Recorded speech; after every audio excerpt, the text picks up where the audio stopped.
Ngayon, sino tinutukoy, mga bossing? Baka po yung mga congressman na nagsusulong po ng impeachment para kay Vice Presidente. Eh, ang hamon naman daw po sa kanya ni Redon, mga boss chief sir, pangalanan. Di ba? Ang hamon ni Congressman Redon, mga bossing, kay Toby Tiangco, kung meron kang kilala, alam na mga congressman na may mga flood control, no?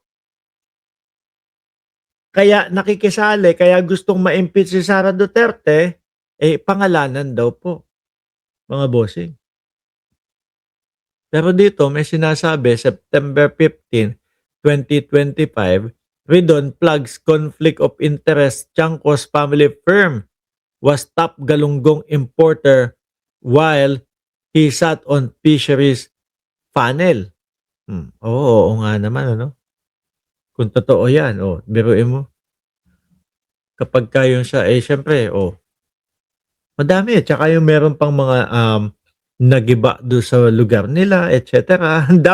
Ang dami ho. Pero yun ang hamon po ng mga kongresista kay dito ho kay Toby Tiangco, mga kababayan, na pangalanan yung mga sinasabi na mga congressman na merong mga flood control, ghost project,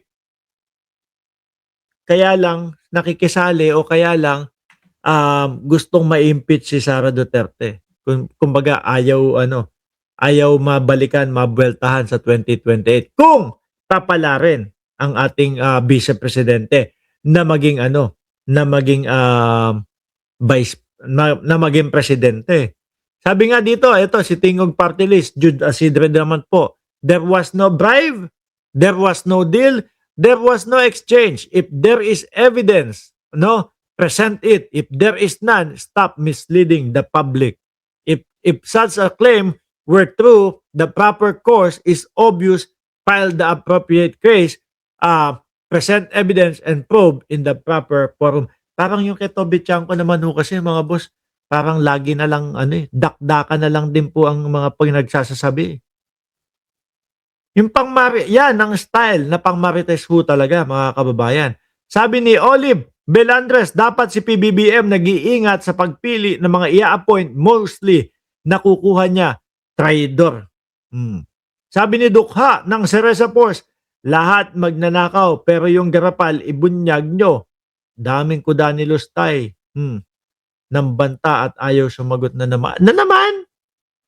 Pajulit-julit sa pambabanta. O eto, yung huli natin, mga bossing, kay Rodante Marcoleta, mga kababayan. Nako, papaparty na si Marcoleta siguro ho, mga bossing. Bakit? Ayan.